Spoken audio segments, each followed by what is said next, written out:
आज हम देखेंगे three bit synchronous up down counter. Previous video में हमने एसिंक्रोनस काउंटर, सिंक्रोनस काउंटर दोनों देखे थे और सिंक्रोनस अप काउंटर भी देखा था, सिंक्रोनस डाउन काउंटर भी देखा था। आज हम देखेंगे सिंक्रोनस अप डाउन काउंटर क्या होता है, मतलब एक ऐसा काउंटर जो अप काउंटिंग भी करे और डाउन काउंटिंग भी करे। अब हम इसको स्टेप बाय स्टेप समझते हैं। पहला क्या है, ये 3-बिट काउंटर हमें बनाना है। 3-बिट काउंटर, इसका मतलब ये काउंटिंग कहां तक करेगा, 2⁻³ मतलब कि इसमें 8 पॉसिबल स्टेट्स होंगी। 8 पॉसिबल स्टेट्स, इसका मतलब क्या है, ये 0 से लेकर 7 तक काउंटिंग करेगा। अब क्योंकि हम अप डाउन काउंटर बना रहे हैं, मतलब ये 0 से 7 तक भी काउंट करेगा इंक्रीजिंग ऑर्डर में और डिक्रीजिंग ऑर्डर में, मतलब 7 से लेकर 0 तक भी ये क्या करेगा, काउंट करेगा। तो ये हुआ अप डाउन काउंटर का मीनिंग। इसके बाद क्या आता है, सिंक्रोनस। अब सिंक्रोनस का मीनिंग क्या होता है कि इसमें हम जो क्लॉक पल्स देंगे वो साइमल्टेनियसली देंगे, मतलब जो भी फ्लिप फ्लॉप्स होंगे उनको हम साइमल्टेनियसली क्लॉक पल्स प्रोवाइड करेंगे। अब देखो, क्योंकि क्या ये 3-बिट काउंटर है, इसका मतलब क्या होगा, फ्लिप फ्लॉप्स कितने यूज होने वाले हैं, तो 3 फ्लिप फ्लॉप्स इसमें यूज होने वाले हैं। तो 1, 2 एंड 3, ये 3 फ्लिप फ्लॉप्स इसमें यूज होंगे। अब देखो, यहाँ पे मोस्ट सिग्निफिकेंट बिट और यहाँ पे लीस्ट सिग्निफिकेंट बिट, मतलब ये एमएसबी स्टोर करेगा और ये एलएसबी स्टोर करेगा। तो अब हम यहाँ पे टी फ्लिप फ्लॉप यूज कर रहे हैं, तो इसका नाम हम दे देते हैं T2, इसका हम दे देते हैं T1 और इसका हम नाम क्या दे देते हैं, T0, इस वाले का नाम दे।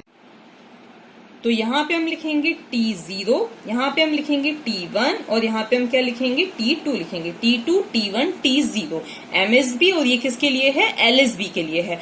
अब हमें क्या करना है, अब इनके जो आउटपुट्स आएंगे वो क्या आएंगे, तो इसका आउटपुट आएगा Q0, इसका आउटपुट आएगा Q1 और इसका आउटपुट क्या आएगा, Q2। ये क्या आएगा, इसका आउटपुट आएगा। अब क्योंकि सिंक्रोनस काउंटर है, इसका मतलब हमें क्लॉक पल्स क्या देनी है, साइमल्टेनियसली देनी है, मतलब सबको हमें एक साथ क्लॉक पल्स प्रोवाइड करनी है। तो सबको हम क्या करेंगे, एक साथ ये क्लॉक पल्स को प्रोवाइड करेंगे। तो ये हो गई क्लॉक पल्स हो गई। अब बात ये आती है कि हम इसी काउंटर में अप काउंटिंग भी करवाना चाह रहे हैं और डाउन काउंटिंग भी करवाना चाह रहे हैं, लेकिन एट ए टाइम तो एक ही ऑपरेशन परफॉर्म होगा, या तो अप काउंटिंग होगी या डाउन काउंटिंग होगी। तो इन दो में से हमें किसको चूज करना है, एट ए टाइम एक को चूज करना है। तो दो में से एक को चूज करने के लिए हमें यूज क्या करने पड़ेंगे, यहाँ पे मल्टीप्लेक्सर्स का यूज करना पड़ेगा, मतलब इनके बीच में हमें मल्टीप्लेक्सर्स लगाने पड़ेंगे। तो अब वो मल्टीप्लेक्सर्स किस तरह से लगाएंगे वो हम अभी बाद में देखेंगे। अब क्योंकि हम मल्टीप्लेक्सर्स लगाएंगे, अब मल्टीप्लेक्सर में क्या होती है, एक सिलेक्शन लाइन होती है, मतलब अगर 2⁻²1 मल्टीप्लेक्सर है, इसका मतलब हमें कितनी सिलेक्शन लाइन की जरूरत पड़ेगी, 2⁻1, मतलब हमें एक सिलेक्शन लाइन की इसमें जरूरत पड़ेगी। तो हमें एक सिलेक्शन लाइन की जरूरत पड़ेगी जिसका हम नाम क्या दे देंगे, M नाम दे देंगे। अब जब इस M की वैल्यू क्या होगी, 0 होगी, तो उस केस में क्या होगी, अप काउंटिंग होगी, और जब इस M की वैल्यू क्या होगी, 1 होगी, तो उस केस में क्या होगी, डाउन काउंटिंग होगी। तो अब हम ये पूरा लॉजिक समझते हैं कि किस तरह से ये M की वैल्यू डिसाइड करेगी कि कौन सी काउंटिंग करनी है। तो अब हम समझते हैं इसका पूरा लॉजिक। अब क्योंकि क्या है, ये 3-बिट काउंटर है, तो इसमें जो काउंटिंग होगी वो 0 से 7 तक या 7 से 0 तक होगी। अप काउंटिंग होगी तो 0 से 7, डाउन काउंटिंग होगी तो 7 से 0। तो इसकी जो पॉसिबल स्टेट्स होंगी वो ये होंगी, 0 0 0 मतलब 0, 1 2 3 4 5 6 7, यही होंगी। अब जब अप काउंटिंग होगी तो जो होगा 0 से 1 तक होगी, फिर मतलब इस तरह का सीक्वेंस होगा। तो 0 से 1, देन 1 से 2, देन 2 से 3, तो इस तरह से ये क्या होगा, सीक्वेंस होगा, मतलब इस तरह से ये चलेगा प्रोसेस। अब अगर डाउन काउंटिंग होगी तो यही ऑर्डर क्या हो जाएगा, रिवर्स हो जाएगा। मतलब यहाँ क्या हो रहा था, 0 से 1, 1 से 2, 3 4 5 6 7 और फिर 7 से वापस 0, ये रीसेट हो रहा था। अब लेकिन अगर डाउन काउंटिंग होगी तो यही क्या हो जाएगा, रिवर्स हो जाएगा। रिवर्स मतलब कि क्या हो जाएगा, ये कुछ इस तरह से ये साइकिल बन जाएगी। तो ये क्या हो जाएगा, डाउन काउंटिंग के अंदर हो जाएगा। अब देखो, अब क्योंकि हमने फ्लिप फ्लॉप कितने यूज किए थे, 3 फ्लिप फ्लॉप यूज किए थे, T2, T1, T0, और उनके जो आउटपुट्स आ रहे थे वो क्या थे, Q2, Q1, Q0 थे। तो अब इन 3 जो आउटपुट्स है, मतलब ये जो 3 स्टेट्स है, Q2, Q1, Q0, इनके जो पॉसिबल कॉम्बिनेशंस होंगे वो क्या होंगे, तो 0 0 0, 0 0 1, 0 1 0, 011 100 101 110 एंड 111 ये हो जाएंगे। अब ये कब होंगे? m की वैल्यू 0 के लिए। अब मैंने आपको बताया ही था, क्योंकि हमें क्या करना है, मल्टीप्लेक्सर यूज करना है। मल्टीप्लेक्सर में कंट्रोल इनपुट का यूज किया जाता है, कंट्रोल लाइन का यूज किया जाएगा। वो कंट्रोल लाइन क्या है? m है। तो जब m की वैल्यू 0 होगी तो अप काउंटिंग होगी, और जब m की वैल्यू 1 होगी तो क्या होगी? डाउन काउंटिंग होगी। तो ये जो कॉम्बिनेशन है ये किसके लिए? m की वैल्यू 0 के लिए। तो यहाँ पे हमने क्या रख दिया? 0 0 0 0 0 0। इसी तरह से m की वैल्यू 1 के लिए भी ये सारे पॉसिबल कॉम्बिनेशंस होंगे। तो अब देखो वापस से यही कॉम्बिनेशंस क्या होंगे? रिपीट होंगे। तो वापस क्या हो जाएगा? 0 0 0 0 0 1 0 1 0 0 1 1 1 0 0 1 0 1 1 1 0 एंड 1 1 1। तो ये कितने हो गए टोटल? ये वापस से 8 कॉम्बिनेशंस। और अब m की वैल्यू क्या होगी? 1 होगी। तो 1 1 1 1 1 1 1 1, ये क्या हो गई? m की वैल्यू 1 हो गई। अब ये जो है ये क्या है? प्रेजेंट स्टेट है, और ये जो है ये क्या है? नेक्स्ट स्टेट्स है। ठीक है, तो ये क्या है? प्रेजेंट स्टेट, ये क्या है? Next state. अब देखो, अब इस चीज को आप ध्यान से सुनना। जब m की वैल्यू 0 होगी तो क्या होगी? अप काउंटिंग होगी। इसका मतलब क्या है कि जब m की वैल्यू 0 है, अप काउंटिंग हो रही है। तो देखो, अगर प्रेजेंट स्टेट क्या है? 0 0 0 है, तो ऑब्वियसली नेक्स्ट स्टेट क्या आ जाएगी? 0 से 1 हो जाएगी। अप काउंटिंग मतलब 0 के बाद क्या आएगा? 1 आएगा। तो 0 के बाद क्या आएगा? 1 आएगा। ये प्रेजेंट स्टेट, ये नेक्स्ट स्टेट। तो 0 के बाद क्या आएगा? 1। इसका मतलब 0 0 1 ये आ जाएगा। इसी तरह से अगर प्रेजेंट स्टेट 1 है तो नेक्स्ट स्टेट क्या आ जाएगी? 2 आ जाएगी। तो यहाँ पे हम क्या लिख देंगे? 0 1 0 लिख देंगे। इसी तरह से अगर प्रेजेंट स्टेट क्या है? 0 1 0 है, तो नेक्स्ट स्टेट क्या आ जाएगी? मतलब 2 है तो क्या आ जाएगी? 3 आ जाएगी। तो यहाँ पे हम क्या लिख देंगे? ये 3 का बाइनरी इक्विवेलेंट। इसी तरह से यहाँ पे क्या आ जाएगा? 4 आ जाएगा। फिर यहाँ पे क्या आ जाएगा? 5 आ जाएगा, क्योंकि ये क्या है? 4 है। सॉरी, ये क्या है? 3 है, तो ये क्या हो जाएगा? 4। ये क्या है? 4 है, तो ये क्या हो जाएगा? 5 हो जाएगा। फिर यहाँ पे क्या आ जाएगा? 6 आ जाएगा। फिर यहाँ पे क्या आ जाएगा? 7 आ जाएगा। लेकिन जब प्रेजेंट स्टेट क्या है? 1 1 1 है, तो उस केस में वापस क्या आ जाएगा? रीसेट हो जाएगा। क्या हो जाएगा? 0 0 0 हो जाएगा। तो नेक्स्ट स्टेट क्या हो जाएगी? 0 0 0। तो ये किस में हुआ? अप काउंटिंग में हुआ। लेकिन अगर बात किसकी हो रही है? डाउन काउंटिंग की हो रही है। जब m की वैल्यू क्या है? 1 है, तो डाउन काउंटिंग होगी। तो जब प्रेजेंट स्टेट क्या है? 0 0 0 है, तो नेक्स्ट स्टेट हमें क्या मिलेगी? 1 1 1, क्योंकि अब हमें कहाँ आना है? रिवर्स डायरेक्शन में आना है। तो हमें नेक्स्ट स्टेट क्या मिलेगी? 1 1 1 मिलेगी। जब प्रेजेंट स्टेट क्या है? 0 0 1 है, मतलब हम कहाँ पे? 0 0 1 पे हैं, तो डाउन काउंटिंग होगी। मतलब अब नेक्स्ट स्टेट क्या मिलेगी? 0 0 0, क्योंकि इसका डेसिमल क्या है? 1 है। तो 1 के बाद हमें रिवर्स में अगर हम काउंटिंग करें तो क्या मिलेगा? 0 ही मिलेगा। तो यहाँ पे क्या मिल गया? हमें 0 0 0 मिल जाएगा। अगर प्रेजेंट स्टेट क्या है? 2 है, तो हमें नेक्स्ट स्टेट क्या मिलेगी? 1 मिलेगी, मतलब 0 0 1 मिलेगा। अगर प्रेजेंट स्टेट क्या है? 3 है, तो हमें क्या मिलेगा? 2 मिलेगा। तो हमें 0 1 0 मिलेगा। इसी तरह से हम ये जो है इस ऑर्डर में हम लिखते जाते हैं। तो 0 1 1, देन 1 0 0, देन 1 0 1, देन 1 1 0। तो ये क्या हो गया? डाउन काउंटिंग हो गया। मतलब जब m की वैल्यू 0 तो अप काउंटिंग हो रही है, मतलब ये यहां तक क्या हो रही है? अप काउंटिंग हो रही है। इसके बाद यहां से क्या हो रही है? डाउन काउंटिंग हो रही है। अब बात आती है कि हमें जो हम क्योंकि 3 फ्लिप फ्लॉप्स यूज करें तो उनमें हमें इनपुट्स क्या देने हैं, किस तरह से देने हैं, तो वो जो है इन सभी चीजों पर ये डिपेंड करने वाला है कि हमें इनपुट्स क्या देने हैं। तो उसके लिए हमें पहले क्या बनानी पड़ेगी? टी फ्लिप फ्लॉप की एक्साइटेशन टेबल बनानी पड़ेगी। उसके अकॉर्डिंग ये क्या आएंगे? हमारे इनपुट्स आएंगे। तो पहले हम देखते हैं टी फ्लिप फ्लॉप की एक्साइटेशन टेबल। तो अब हम बनाते हैं टी फ्लिप फ्लॉप की एक्साइटेशन टेबल। तो उसके लिए पहले हमें इसकी फंक्शन टेबल देखनी है, कैरेक्टरिस्टिक टेबल देखनी है। तो अब इसकी फंक्शन टेबल क्या होती है? देखो, जब टी की वैल्यू 0 होती है तो उस केस में चाहे प्रेजेंट स्टेट कुछ भी हो, नेक्स्ट स्टेट हमें प्रेजेंट स्टेट के इक्वल ही मिलती है। मतलब अगर प्रेजेंट स्टेट 0 है तो हमें 0 ही मिलेगी नेक्स्ट स्टेट। अगर प्रेजेंट स्टेट 1 है तो नेक्स्ट स्टेट भी हमें क्या मिलेगी? 1 ही मिलेगी। लेकिन जब टी की वैल्यू होती है 1 तो हमें आउटपुट मतलब नेक्स्ट स्टेट क्या होता है? कॉम्प्लीमेंट होके मिलता है, मतलब टॉगल होके मिलता है। 0 है तो 1, 1 है तो क्या मिलेगा? 0 मिलेगा। तो इसी चीज को देख के हमें क्या बनानी है? इसकी एक्साइटेशन टेबल बनानी है। तो अब देखो, हमारी ये प्रेजेंट स्टेट, ये नेक्स्ट स्टेट। तो अब हम यहाँ पे क्या करें? इसके ये कॉम्बिनेशन हो सकते हैं 0 0 0 1 1 0 1 1। तो अब हमें क्या देखने हैं? ऐसी स्टेट्स देखनी, मतलब टी की वो वैल्यूज देखनी है जिसमें ऐसा कुछ ट्रांजिशन हो रहा है। तो देखो, 0 से 0 वाला ट्रांजिशन कब हो रहा है? तो देखो, 0 से 0 वाला ट्रांजिशन ये है। है। मतलब ऐसी स्टेट, ऐसा ट्रांजिशन कौन सा है कि जब प्रेजेंट स्टेट भी जीरो है और नेक्स्ट स्टेट भी क्या है, जीरो है। तो प्रेजेंट स्टेट जीरो और नेक्स्ट स्टेट जीरो हमें कब मिलती है, जब टी की वैल्यू क्या होती है, जीरो होती है। तो जब टी की वैल्यू होगी जीरो। अब प्रेजेंट स्टेट जीरो लेकिन नेक्स्ट स्टेट वन हमें कब मिल रही है, प्रेजेंट स्टेट जीरो लेकिन नेक्स्ट स्टेट वन हमें कब मिल रही है, जब टी की वैल्यू क्या है, वन है। प्रेजेंट स्टेट वन और नेक्स्ट स्टेट जीरो हमें कब मिल रही है, जब टी की वैल्यू क्या है, वन है। प्रेजेंट स्टेट वन और नेक्स्ट स्टेट वन हमें कब मिल रही है, जब टी की वैल्यू क्या है, देखो प्रेजेंट वन और नेक्स्ट भी वन कब मिल रहा है, जब हमें टी की वैल्यू क्या है, जीरो है। तो यहाँ पे हम क्या लिख देंगे, जीरो लिख देंगे। तो ये क्या है, एक्साइटेशन टेबल है। अब इसी एक्साइटेशन टेबल को देख के हमें T2, T1 और T0 के जो ये कॉलम्स है इनको कंप्लीट करना है।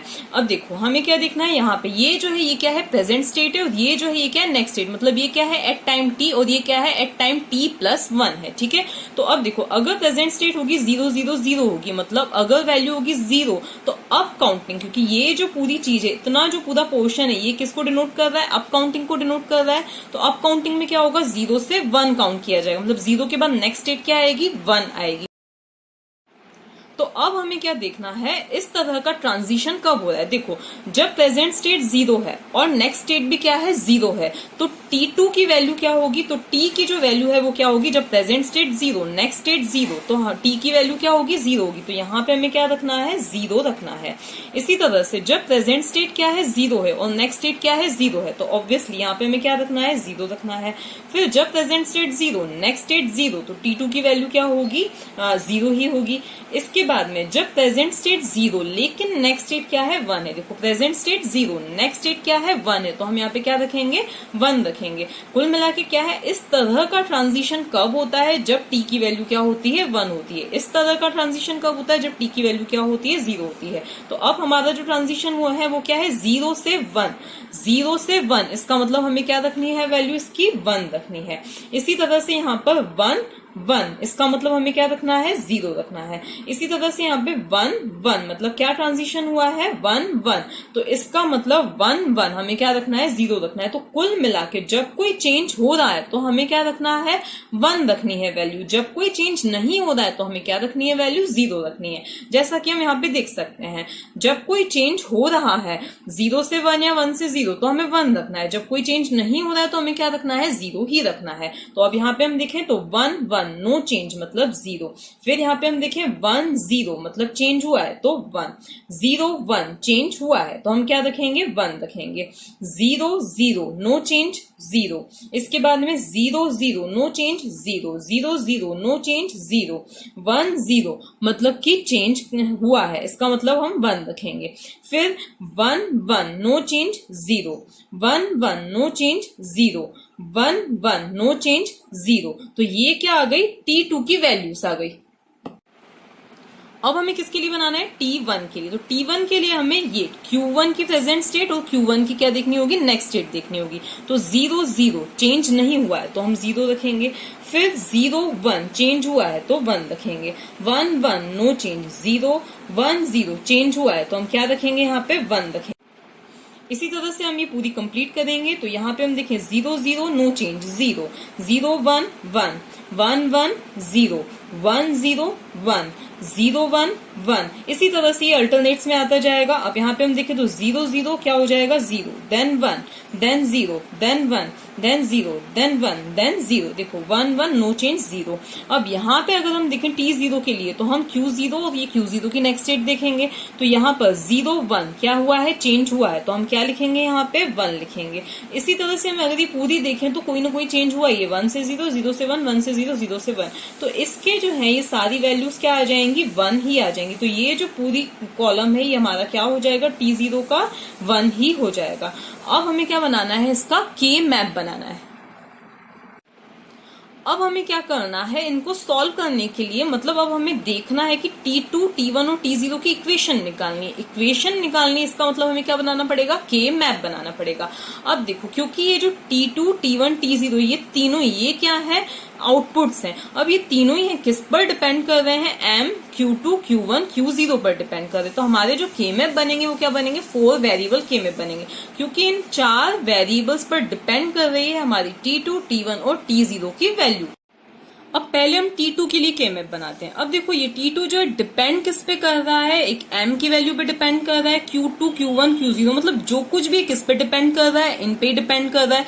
इसका मतलब अब हम जो T2 के लिए, मतलब T2 क्या है, हमारा आउटपुट है, और जो कि डिपेंड किस पे कर रहा है, इन 4 इनपुट्स पे डिपेंड कर रहा है। ठीक है, तो अब यहाँ पर M और Q2 को हमने यहाँ पे ले लिया के मैप में, हमें 4 वेरिएबल के मैप बनाना है, और Q1 Q0 को हम कहाँ पे ले लेंगे, यहाँ पे ले लेंगे। अब के मैप में पहले ही आपको बता चुकी हूँ 0 0 0 1 1 1 1 0 0 0 0 1 1 1 1 0 ये हो जाएगा। और ये चीज मैं पहले ही बता चुकी हूँ कि अगर किसी चीज की वैल्यू 0 है इसका मतलब उसका कॉम्प्लीमेंट लिखा जाएगा, और अगर किसी चीज की वैल्यू 1 है तो उनका कॉम्प्लीमेंट नहीं, उनको ऐसे ही लिखा जाएगा। अब हमें देखना है कि हमें 1 कहाँ कहाँ पे मिल रहा है। तो इसमें हमें 1 एक तो कहाँ पे मिल रहा है, यहाँ पे मिल रहा है, यहाँ पे मिल रहा है, मतलब इनकी वैल्यू क्या है 0 0 1 1, M की वैल्यू 0, Q2 की वैल्यू 0 और इनकी वैल्यू 1 1, तो 0 0 1 1 पे हमें 1 मिल रहा है। तो देखो 0 0 1 1 पे हमें क्या मिला, 1 मिला। इसके बाद में नेक्स्ट 1 हमें कहाँ मिल रहा है, यहाँ पे मिल रहा है, मतलब 0 1 1 1, तो 0 1 1 1 मतलब हमें 1 कहाँ पे मिल रहा है, यहाँ पे मिल रहा है। नेक्स्ट 1 हमें कहाँ मिल रहा है, ये भी हो गया। अब हमें कहाँ मिल रहा है, 1 0 0 पे 1 मिल रहा है, तो 1 और फिर 0 0 पे हमें 1 मिला। इसके बाद में नेक्स्ट 1 हमें कहाँ मिल रहा है, ये वाला भी हो गया। नेक्स्ट 1 हमें मिल रहा है लास्ट यहाँ पे मिल रहा है, तो यहाँ पे 1 1 0 0 पे मिल रहा है, तो 1 1 0 0 कहाँ पे, तो 1 1 0 0 यहाँ पे है। अब हमें क्या करनी है, इसकी ग्रुपिंग करनी है। अब इसकी ग्रुपिंग करना बिल्कुल सिंपल है, क्योंकि यहाँ पे देखो एक ग्रुप ये बन रहा है, ये किसी के साथ में भी नहीं हो रहा है मिक्स, और एक और ग्रुप कहाँ पे बन रहा है, यहाँ पे मिल रहा है। इससे बड़े ग्रुप बनना पॉसिबल यहाँ पे नहीं है। ठीक है, तो अब हम क्या करेंगे, इनकी नेमिंग करेंगे। तो T2 इज इक्वल टू, सबसे पहले हम इस वाले ग्रुप की नेमिंग करें जो कि इन 2 रोस में आ रहा है। इन 2 रोस में M की वैल्यू क्या है, 0 ही है, क्या है, फिक्स है, 0 है। ठीक है, यहाँ पे भी 0, यहाँ पे भी 0, तो हम क्या लिखेंगे, M का कॉम्प्लीमेंट लिखेंगे। तो M का कॉम्प्लीमेंट लिखा। अब यहाँ पर Q2 की वैल्यू तो चेंज हो रही है, तो हम Q2 के लिए कुछ नहीं लिखेंगे। अब ये इस कॉलम के अंदर Q1 और Q0 की वैल्यू फिक्स है 1 1, तो हम क्या लिखेंगे, Q1 और Q0 लिखेंगे। इसके बाद में नेक्स्ट जो है ये वाला ग्रुप, यहाँ पे इन दोनों रोस में M की वैल्यू क्या है, फिक्स है, क्या है, 1 है, तो हम M लिखेंगे। और यहाँ पर Q2 की वैल्यू चेंज हो रही है, और Q1 और Q0 की वैल्यू क्या है, 0 0 ये, तो हम क्या लिखेंगे, उनका कॉम्प्लीमेंट लिखेंगे। तो ये क्या लिख दिया हमने, उनका कॉम्प्लीमेंट लिख दिया। ठीक है, इसके बाद में अब हम नेक्स्ट बनाते हैं के मैप, किसके लिए, T1 के लिए हम के मैप बनाते हैं। तो अब T1 के लिए हमें के मैप बनाना है। तो T1 के लिए भी हमें देखना है कि हमें 1 कहाँ कहाँ पे मिल रहा है। तो 1 हमें कहाँ कहाँ पे मिल रहा है, पहला 1 हमें यहाँ पे मिल रहा है, यहाँ पे इसका मतलब वैल्यूज क्या है, 0 0 1 है। तो 0 0 1 पे हमें क्या मार्क करना है, 1 मार्क करना है। यहाँ पे हमने 1 मार्क किया। उसके बाद में नेक्स्ट 1 कहाँ पर है, यहाँ पर है, मतलब 0 0 1 1 पे, तो 0 0 1 1 पे 1 मार्क किया। इसके बाद में नेक्स्ट 1 कहाँ पे है, यहाँ पे है, मतलब 0 1 0 1 पे, तो 0 1 0 1 पे 1 मार्क किया। नेक्स्ट 1 हमें कहाँ पे मिल रहा है, यहाँ पर 0 1 1 पे और 1 0 0 पे, तो 0 1 1 पे और 1 0 0 पे हमें क्या मिल रहा है, 1 मिल रहा है। ठीक है, ये यहाँ पे 1 0 0 पे हमें क्या मिल रहा था, 1 मिल रहा था। हाँ, नेक्स्ट 1 हमें कहाँ पे मिल रहा है, यहाँ पे मिल रहा है। तो यहाँ पे अगर हम वैल्यू देखें तो 1 0 1 0, तो 1 0 1 0 कहाँ पे, तो 1 0 1 0 यहाँ पर है। इसके बाद में नेक्स्ट कहाँ पे मिल रहा है हमें, यहाँ पे 1 मिल रहा है 1 1 0 0 पे, और उसके बाद में 1 1 1 0 पे, तो 1 1 0 0 और 1 1 1 0 यहाँ पे हमें 1 मिल रहा था। अब हमें इसकी भी क्या करनी है, ग्रुपिंग करनी। अब हम इसकी ग्रुपिंग करेंगे। तो पहला हमारा जो ग्रुप बनेगा वो ये वाला बनेगा, और नेक्स्ट जो ग्रुप बनेगा वो हमारा कौन सा बनेगा, इन दोनों की 2 लिंक करके हमारा ये नेक्स्ट ग्रुप बनेगा। अब हम करते हैं इसकी नेमिंग। तो T1 इज इक्वल्स टू क्या हो जाएगा, पहले इस ग्रुप का नाम लिखें। तो इसमें हम देखें इन 2 रोस में किसकी वैल्यू चेंज नहीं हो रही है, M की वैल्यू फिक्स है। M की वैल्यू क्या है, 0 ही है, तो 0 है तो हम क्या लिखेंगे, M का कॉम्प्लीमेंट लिखेंगे। उसके बाद में इन 2 कॉलम्स में किसकी वैल्यू फिक्स्ड है, Q0 की वैल्यू फिक्स है, क्या है, 1 ही है, तो हम क्या लिखेंगे, Q0 लिखेंगे। तो ये हो गया Q0 हो गया। इसके बाद में प्लस। अब यहाँ पर अगर हम देखें तो इन 2 रोस में किसकी वैल्यू फिक्स है, M की वैल्यू फिक्स है जो कि 1 ही है, तो हम क्या लिखेंगे, M लिखेंगे। इसके बाद में यहाँ पर इन 2 कॉलम्स में किसकी वैल्यू फिक्स है, Q0 की वैल्यू फिक्स है जो कि क्या है, 0 ही है, तो हम क्या लिखेंगे, Q0 का कॉम्प्लीमेंट लिखेंगे। तो ये क्या आ गई, T1 की इक्वेशन। अब हम बनाए T0 के लिए के मैप। तो अब T0 के लिए हम इसी तरह से 4 वेरिएबल के मैप बनाएंगे। तो ये हो गया हमारा 4 वेरिएबल के मैप। अब इसके बाद में हम क्या करेंगे, यहाँ पे लिखेंगे 0 0 0 1 1 1 1 0 0 0 0 1 1 1 1 0। अब इसी तरह से यहाँ पे क्या आ जाएगा, m q2 आ जाएगा और यहाँ पे क्या आ जाएगा, Q1 Q0 आ जाएगा। अब हम यहाँ पर अगर ऑब्जर्व करें तो यहाँ पर अगर हम देखें, इस वाले में अगर हम देखें तो यहाँ पर T0 में हर जगह क्या है, 1 ही है। T0 की हम क्या देखें, सब 1 ही है वैल्यूज, मतलब आउटपुट जो है क्या आ रहा है, हर जगह पे 1 ही आ रहा है। तो यहाँ पर हम हर जगह क्या फिल कर देंगे, 1 ही फिल कर देंगे। तो यहाँ पे हमने क्या कर दिया, 1 फिल कर दिया। इसका मतलब क्या है कि m Q2 Q1 Q0 की सभी वैल्यूज के लिए हमें क्या मिल रहा है, T0 की वैल्यू 1 ही मिल रही है। तो हमने यहाँ पे क्या कर दिया, 1 फिल कर दिया। अब यहाँ पर ये पूरा जो है, ये पूरा की पूरा एक ग्रुप बनेगा। अब अगर हम देखें तो इन चारों रोस में सभी की वैल्यू m Q2 दोनों की वैल्यू चेंज हो रही है और यहाँ पे Q1 Q0 सभी की वैल्यू चेंज हो रही है। या कुल मिला के हमने पहले भी देखा था कि जब ये पूरा की पूरा ग्रुप बन जाता है तो उस केस में इसका जो एक्सप्रेशन आता है वो क्या आता है, 1 आता है। तो कुल मिला के T0 जो है वो क्या हो जाएगा, 1 हो जाएगा। तो इस तरह से हमें ये तीनों इक्वेशंस मिल चुकी है। अब हमें क्या बनाना है, इसका सर्किट डायग्राम बनाना है। अब हमें क्या बनाना है, इसका सर्किट डायग्राम बनाना है। तो देखो, पहले जैसे कि मैंने बताया था कि हमें 3 फ्लिप फ्लॉप्स की जरूरत रहेगी, T0 T1 T2। ये MSB के लिए, ये LSB के लिए है, ठीक है। अब इनके जो आउटपुट्स हैं, Q0 का कॉम्प्लीमेंट, Q1 का कॉम्प्लीमेंट और Q2 का कॉम्प्लीमेंट। अब क्योंकि सिंक्रोनस काउंटर है इसलिए हमने साइमल्टेनियसली क्या दी है, क्लॉक पल्स दी है। अब हम क्या करें, सबसे पहले हम देखें T0 इज इक्वल्स टू क्या है, 1 है। तो T0 में तो हमें सिंपली क्या करना है, 1 देना है। इसके बाद में नेक्स्ट जो है वो क्या है, T1 है। T1 क्या है, m complement Q0 plus m Q0 का कॉम्प्लीमेंट। अब जैसा कि मैंने बताया था कि हमें एक कंट्रोल लाइन की जरूरत रहेगी जो कि ये डिसाइड करेगी कि अप काउंटिंग होनी है या डाउन काउंटिंग होनी है। तो अब हम m करके एक कंट्रोल लाइन लेंगे। तो यहाँ पे हमने दिया m। अब ये जो है m की लाइन यहाँ से ये इस तरह से जाएगी और हमें m का कॉम्प्लीमेंट भी चाहिए। तो हम क्या करेंगे, ये यहाँ से क्या ले लेंगे, m के कॉम्प्लीमेंट की लाइन हम यहाँ से इस तरह से ले लेंगे। अब जैसे भी हमें कनेक्शंस की जरूरत पड़ेगी इससे कनेक्ट कर देंगे।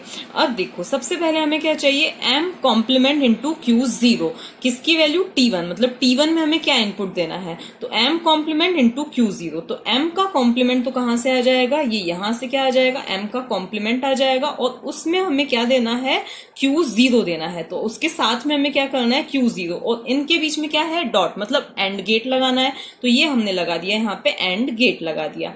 इसके बाद में नेक्स्ट जो है वो क्या है, m इंटू Q0 का कॉम्प्लीमेंट। तो हमें क्या चाहिए, m चाहिए। तो ये यहाँ से जो है ये क्या आ जाएगा, m आ जाएगा और m के साथ हमें किसको करना है, एंड Q0 के कॉम्प्लीमेंट को। तो ये m के साथ में हमने Q0 के कॉम्प्लीमेंट को क्या कर दिया, एंड कर दिया, ये कर दिया हमने। अब इन दोनों के बीच में क्या है, प्लस है, तो हमें क्या लगाना है, और गेट लगाना है। तो अब हम क्या करेंगे, ये यहां से लिया, ये यहां से लिया और इन दोनों के बीच में क्या लग जाएगा, ये और गेट लग जाएगा और ये जो है इसके T1 में इनपुट का काम करेगा। तो ये क्या हो गया, T1 के लिए ये एक्सप्रेशन आ गया। क्या एक्सप्रेशन आ गया, m कॉम्प्लीमेंट Q0। तो देखो m का कॉम्प्लीमेंट, ये क्या है, m का कॉम्प्लीमेंट है, तो m का complement into Q0 plus m into Q0 का कॉम्प्लीमेंट। तो m इंटू Q0 का कॉम्प्लीमेंट और इनके बीच में लगा दिया और गेट हमने लगा दिया। ये जो है और गेट है, ठीक है।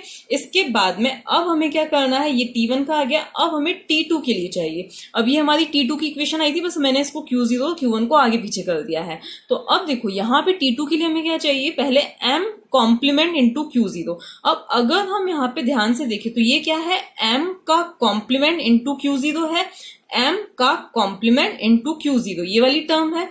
तो अब हम क्या करें, यहां से ये वाली चीज ले लें। क्या ले लें, यहां से ये वाली चीज, ये इस तरह से हम ले लें। उसके साथ में हमें क्या चाहिए, Q1 चाहिए। तो इसके साथ में हमने क्या ले लिया, Q1 ले लिया और इन दोनों के बीच में हमने क्या लगा देना है, एंड गेट लगा देना है। इसके बाद में नेक्स्ट जो है वो क्या है, m इंटू Q0 का कॉम्प्लीमेंट। तो यहाँ पर नीचे अगर हम देखें तो क्या है, m इंटू Q0 का कॉम्प्लीमेंट। ये क्या है, m है और ये क्या है, Q0 का कॉम्प्लीमेंट है। मतलब हमें यही वाला एक्सप्रेशन चाहिए, यही वाली टर्म चाहिए। तो हम इसको कहां से ले लें, चाहे तो हम ऊपर से भी ले सकते हैं, चाहे तो हम क्या करें, इसको ये यहां से इस तरह से ले लेते हैं, ठीक है। तो ये यहां से हमने ले लिया तो हमें ये जो चीज मिली, ये क्या मिली है, m इंटू Q0 का कॉम्प्लीमेंट। देखो ये क्या है, m इंटू Q0 का कॉम्प्लीमेंट है।